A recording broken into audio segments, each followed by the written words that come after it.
À l'occasion de la Journée internationale des forêts, des événements sont organisés en France et en Bretagne jusqu'au 29 mars pour mettre en lumière le rôle d'interdépendance joué par les forêts pour notre avenir commun, leur vulnérabilité, leur diversité, leur résilience aussi dans un contexte de changement climatique. Pour en parler, je reçois Michel Danet, qui est membre du groupe Forêt Bretonne au sein de France Nature Environnement Bretagne. Bonsoir et merci d'avoir accepté Bonsoir. l'invitation de RCF.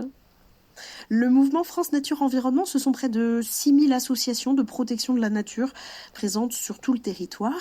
Et en Bretagne, la FNE organise ce samedi un ciné-débat en Ille-et-Vilaine. Ce sera à Assigné. Le film Le Chant des forêts de Vincent Munier sera projeté au cinéma Le Foyer à 18h, projection qui sera suivie d'un débat. Ce film, c'est un documentaire sensible, intimiste, grand succès critique et en salle avec plus d'1,3 million d'entrées et qui a remporté 2 Césars en 2026. Meilleur film documentaire, meilleur son. D'après vous, le succès de ce film, il s'explique comment ?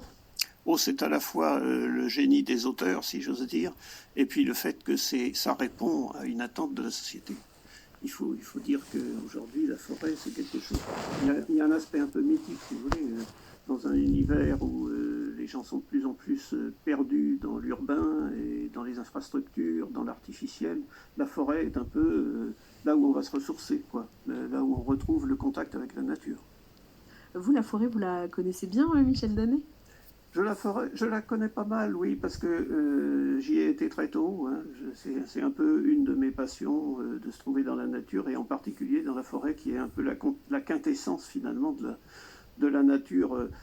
Je ne dirais pas de la nature sauvage et ça ferait partie effectivement de la discussion qu'il faudrait avoir, mais au moins d'un contact ressourçant où on a l'impression d'être plongé dans une ambiance totalement différente du quotidien, quoi. Voilà.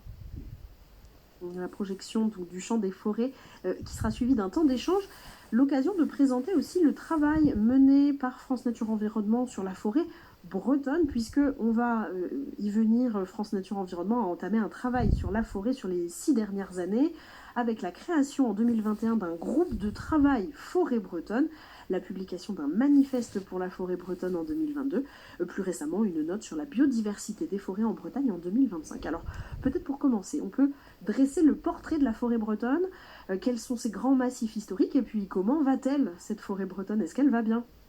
Alors la forêt bretonne, c'est environ 450 000 hectares aujourd'hui, en accroissement. Hein, ça fait partie d'une de ses caractéristiques parce qu'il y a la déprise agricole qui permet de libérer des surfaces qui se boisent naturellement. Ça, c'est un des phénomènes importants.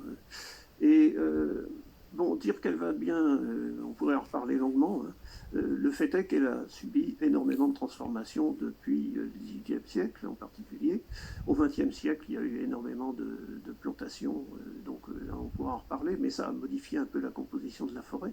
Alors aujourd'hui, c'est une forêt qui est en partie naturelle et en partie artificielle. Et là-dessus, il faudrait aussi rentrer dans les détails. Bon, ça varie selon les massifs. Bon, c'est sûr qu'il y a un certain nombre de grands massifs forestiers en Bretagne, comme la forêt de Pimpon, la forêt de Helgoat, la forêt de Kénécan, et d'autres encore, hein, la forêt de l'Orge, etc., qui ont tous leurs particularités.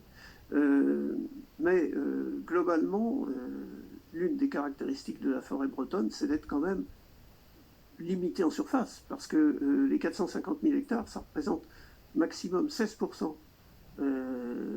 de taux de boisement, alors que la moyenne nationale est de 32%. Donc on est à la moitié de la moyenne nationale en matière de taux de boisement en Bretagne. Alors qu'on a l'image de la Bretagne, la forêt de Merlin l'Enchanteur, Brocéliande, en réalité la Bretagne est l'une des régions de France les moins boisées si on se compare aux voisins. Tout à fait.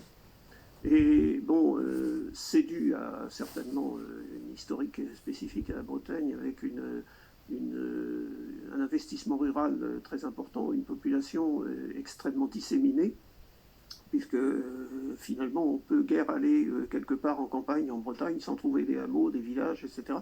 Et ça fait qu'il y a eu une pression importante, alors sans compter les exploitations du Moyen-Âge, les charbonnages, etc., qui ont modifié profondément la forêt, bien entendu. plus récemment le remembrement aussi? Alors le remembrement a eu un impact sur l'aspect bocage, c'est-à-dire effectivement sur les haies, ce qui n'est pas sans intérêt pour nous parce que le bocage c'est un réseau qui permet aussi de maintenir les forêts en bon état. Il faut que les espèces circulent en matière de biodiversité, en matière de faune ou de flore, il faut que les espèces puissent passer d'un massif à l'autre, d'un boisement à l'autre. Donc bocage et forêt sont intimement liés du point de vue du fonctionnement naturel des systèmes de façon générale. Et c'est sûr que la destruction ou l'appauvrissement du linéaire bocager a forcément des répercussions aussi sur le potentiel forestier. Peut-être qu'il faut s'entendre aussi, Michel Danet, sur ce qu'on entend par forêt. Forêt, il y a l'usage récréatif, se promener le dimanche, la forêt comme lieu de biodiversité qui accueille une faune et une flore spécifiques, la forêt puits de carbone utile pour lutter contre les émissions de CO2.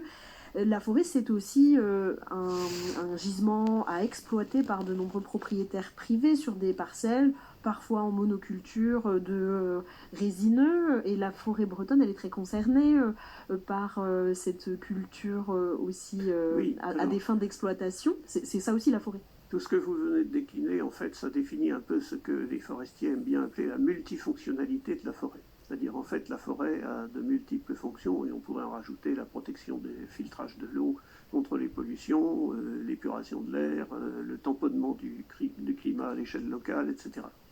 Bon, mais c'est sûr que le fait que la forêt puisse être multifonctionnelle n'implique pas qu'elle le soit réellement dans la pratique.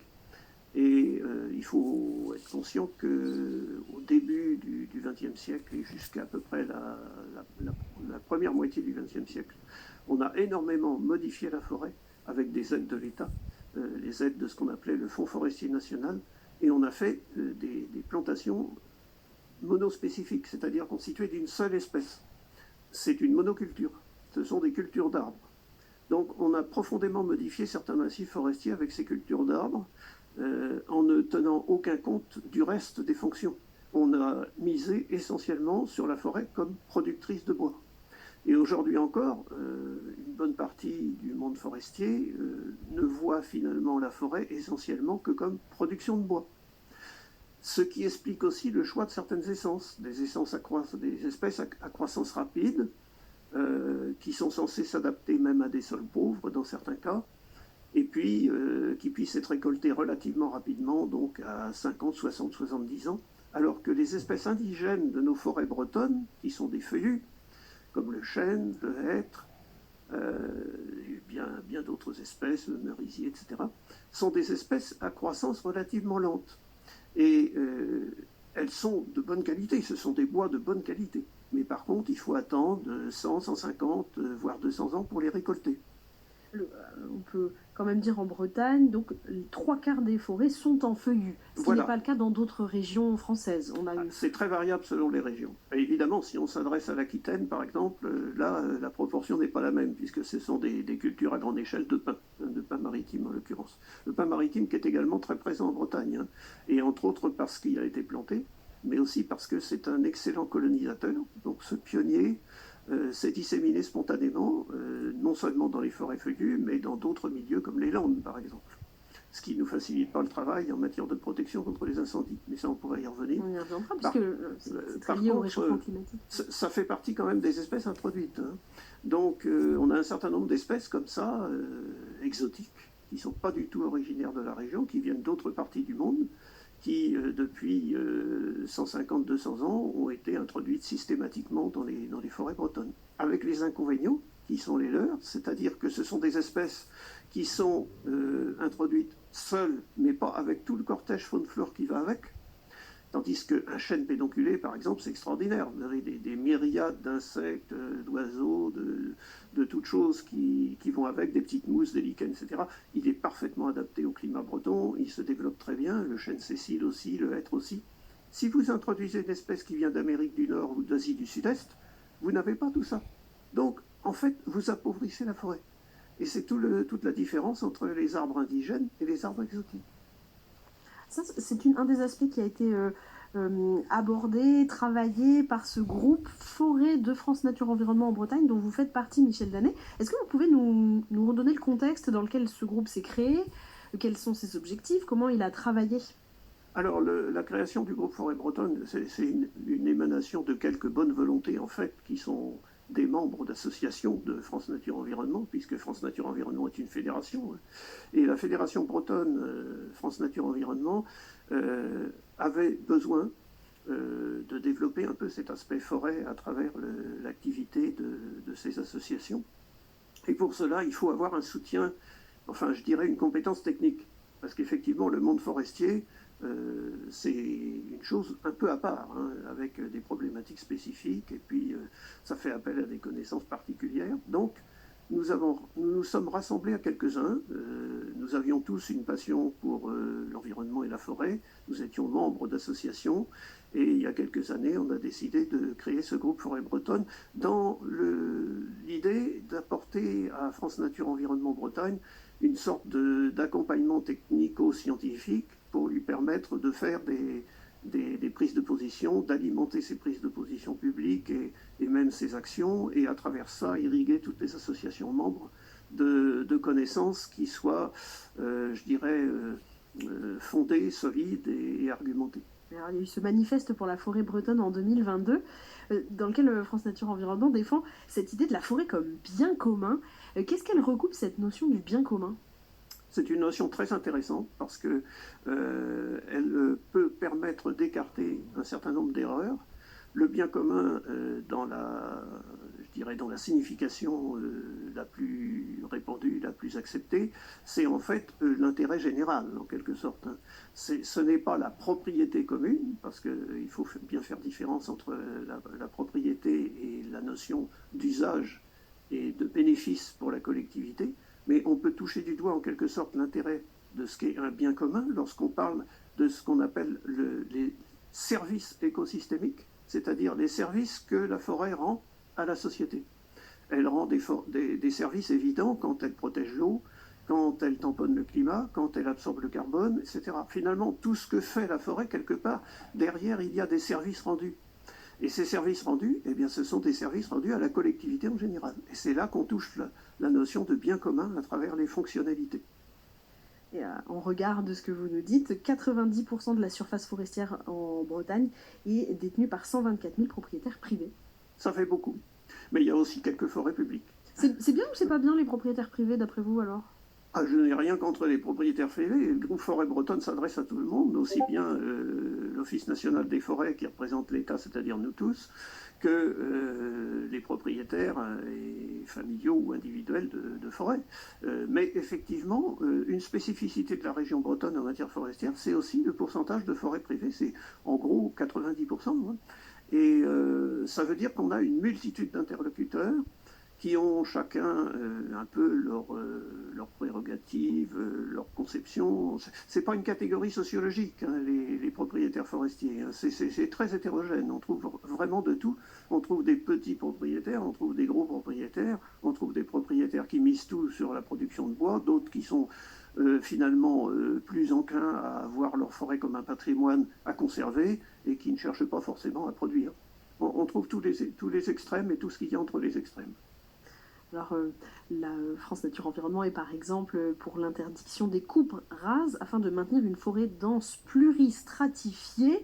Ça, c'est la forêt parfaite, c'est-à-dire qu'elle a des arbres anciens, plein d'essences différentes et du coup plein de biodiversité. Ça, c'est la forêt idéale. Oui, eh bien, en fait, on s'inspire, quand les scientifiques décrivent la forêt qui, sur le plan fonctionnel est idéal, il s'inspire bien entendu de ce qu'on appelle la forêt primaire, c'est-à-dire qui n'existe quasiment plus en Europe, hein, à part quelques lambeaux en Pologne ou dans les hautes montagnes ou dans les régions boréales. Alors il y en a plusieurs catégories bien sûr, mais la forêt primaire, c'est la forêt qui fonctionne toute seule, qui n'a jamais été perturbée par l'homme, avec une richesse naturelle d'espèces importante, et ça dépend en grande partie de sa structure, de sa diversité en termes d'arbres. Mais quand je dis de sa structure, c'est aussi le fait que ce sont des arbres d'âge différents, effectivement, parce qu'à chaque âge d'arbre correspondent des niches écologiques, qu'on appelle des niches écologiques, c'est-à-dire des habitats d'espèces qui sont différents. Donc un jeune arbre n'accueillera pas tout à fait la même chose qu'un arbre de 100 ans ou un arbre de 200 ans. Et dans les forêts primaires, il y a des arbres encore beaucoup plus âgés. Les arbres les plus vieux des forêts primaires peuvent aller jusqu'à 1000 ans. Donc on a aujourd'hui dans nos forêts bretonnes rien à voir en matière de composition avec ce qu'il y avait dans les forêts primaires. La forêt bretonne est une forêt retravaillée, modifiée par l'homme depuis des siècles, au minimum depuis la fin de la préhistoire, avec, comme on le disait, des introductions d'espèces, mais aussi des coupes de bois sélectives. On a sélectionné, par exemple, dans certains cas, le chêne au détriment du hêtre. On a introduit le châtaignier, qui a été introduit à l'époque romaine. On a introduit le pin maritime plus récemment et toutes les autres exotiques dont je parlais. Et puis surtout, on cultive la forêt. Donc on va essayer de la rentabiliser. Avec tous les inconvénients que ça peut avoir, c'est sûr que c'est plus facile de couper une forêt d'un seul coup avec tous les arbres de même âge. Donc on fait une grosse récolte à 70 ans et puis on emmène tout ça à l'usine. Voilà. Et ça, c'est la coupe rase. Et il subsiste plus rien. Alors, après, on replante ou on laisse la forêt se régénérer par ce qu'on appelle la régénération naturelle, c'est-à-dire des semis. Encore faut-il que ça marche, les semis, quelquefois ça ne marche pas. Mais sinon, on replante. Mais en attendant que les arbres deviennent grands, vous avez un trou. Et bien sûr, c'est un impact paysager considérable, mais c'est aussi un trou dans la séquestration du carbone, puisque les tout petits arbres, il faut qu'ils mettent un certain temps avant d'être efficaces en matière de séquestration du carbone. Alors on entend dire quelquefois que ce sont les arbres jeunes qui sont les plus efficaces parce qu'ils croissent plus vite. Oui, ils croissent plus vite, mais ils perdent de tout petits. Donc leur surface foliaire est très faible.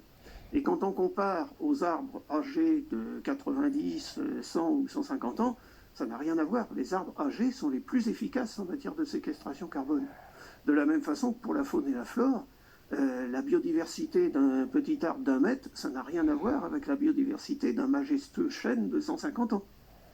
Justement, les espèces pour qui la forêt est un lieu d'habitat, lieu de vie, vous les avez recensées, pas toutes, mais certaines que vous avez sélectionnées pour leur intérêt particulier dans une note sur la biodiversité des forêts en Bretagne en 2025. Vous avez sélectionné 64 mammifères, 18 espèces d'oiseaux, 7 amphibiens et reptiles. On peut citer certaines espèces bretonnes endémiques qu'on ne trouve qu'ici, l'escargot de Quimper, le carabe à reflets d'or, qui sont des espèces protégées, ces deux-là. Et quel est le degré d'inquiétude sur ces espèces bretonnes en forêt? Est-ce qu'il y en a quelques-unes qu'on pourrait prendre en exemple qui sont dont on se soucie particulièrement? Oui, alors ça dépend lesquelles. Alors, bien entendu, les espèces qui sont inféodées aux feuillus, justement, sont en recul, puisque beaucoup de forêts ont été déjà transformées et remplacées par des plantations de résineux. Bon, ça c'est une première chose. Donc, vous citiez l'escargot de Quimper ou le carabe à reflets d'or, ce sont des espèces de forêts fraîches et humides, donc qui sont bien dans notre Bretagne atlantique, là, sous influence de la mer, mais qui sont bien aussi dans les forêts ombragées, denses, avec des feuillus, comme les hêtres ou les chênes. Quand on remplace ces arbres-là par des arbres exotiques, ces espèces-là ne peuvent pas subsister ou de façon très marginale. Alors, ça, c'est un exemple. Il y a aussi le problème des chauves-souris. Vous avez beaucoup d'espèces de chauves-souris qui sont très utiles par ailleurs puisqu'elles consomment des insectes en excès. Des espèces de chauves-souris qui gîtent soit dans les arbres, soit ils chassent en forêt. Donc elles se nourrissent dans cet écosystème forestier. Alors, ça, ce sont des espèces particulièrement importantes. Elles sont protégées pour la plupart. Et puis, vous avez aussi des espèces forestières parmi quand je parlais des oiseaux, par exemple. Voilà, vous avez beaucoup d'espèces forestières, strictement forestières, qui ne dépendent que des forêts pour leur reproduction, leur alimentation. Alors, on peut citer les pics, qui sont bien connus des gens, parce que les pics tambourinent sur les arbres et ça s'entend de loin. Mais vous avez aussi des citelles, vous avez des mésanges, vous avez des pouillots, vous avez plein d'espèces forestières aussi dans les oiseaux. Et ces espèces qui sont moins nombreuses, est-ce qu'on fait le constat ou c'est parce que leur zone habitable se réduit? Est-ce qu'on fait le constat qu'on les voit moins? Alors, les espèces forestières, si je prends l'exemple par exemple des suivis qui sont réalisés depuis quelques années par le Muséum d'histoire naturelle, et pas seulement sur les forêts bretonnes, sur l'ensemble des forêts françaises, les espèces forestières sont celles qui déclinent le moins, tout simplement parce que très probablement leurs milieux sont moins perturbés que d'autres, milieux urbains ou milieux agricoles conventionnels, qui est l'un des plus destructeurs actuellement pour la biodiversité. Mais au sein des forêts, il y a quand même un risque. Plus on homogénéise la forêt, plus on modifie la composition en termes d'arbres par exemple, plus on risque d'aller à l'encontre des exigences de ces espèces. Donc on constate quand même qu'il y a des espèces qui risquent de reculer en Bretagne, et le changement climatique s'y rajoute. Et avec le changement climatique, on a de grosses inquiétudes, parce qu'on ne sait même pas quels arbres, dans l'avenir, pourront subsister selon les scénarios climatiques, puisqu'il y en a plusieurs, on ne sait pas trop quelle augmentation de température on va vivre. Et puis il y a des phénomènes qui sont encore très mal connus, par exemple la résistance d'un chêne à la canicule ou à la sécheresse, c'est très variable selon les individus et selon les régions. Donc on a des régions comme les régions centre dans France, où il y a déjà des mortalités très importantes de chênes. En Bretagne, ça reste quand même assez limité pour l'instant. Les cartes de projection qui existent pour les forêts feuillues en Bretagne à l'horizon 2100 ne sont pas très pessimistes en fait, à part peut-être le sud-est de l'île-et-Vilaine. On a quand même, pour la majorité de la Bretagne, la possibilité de voir se maintenir des espèces indigènes. Et il ne faut pas paniquer par conséquent face au changement climatique. Mais ça rajoute à tous les autres impacts une possibilité, effectivement, une menace supplémentaire. La question qui se pose aussi, Michel Danet, c'est certains aléas climatiques qui vont se voir renforcer, les feux de forêt avec des forêts sèches. Là aussi, le groupe forêt dont vous faites partie s'est intéressé à cette question-là des feux de forêt. Est-ce qu'il y en a plus ? Est-ce que leur importance est plus grande ? Et comment ça pourrait évoluer dans l'avenir ? Alors, on est au début de l'augmentation du risque de feu pour la Bretagne, mais il est clair qu'on n'y échappera pas, ça remonte de plus en plus vers le nord, et il y a de plus en plus de communes qui sont déclarées à risque de feu. Donc, le problème, c'est qu'il faut anticiper. C'est-à-dire que ce n'est pas au moment où le risque de feu va être maximal qu'il faudra se dire, tiens, on va faire des équipements anti-feu, ou on va modifier la composition de la forêt. Non, c'est maintenant. La première prévention contre le feu, c'est d'éviter de mettre des essences facilement inflammables. Et qu'est-ce que c'est que les essences les plus inflammables et les plus susceptibles de propager les feux? Ce sont les résineux. Et donc on a ce problème que plus on plante de résineux dans les forêts, plus on risque d'accroître le nombre de feux de forêt.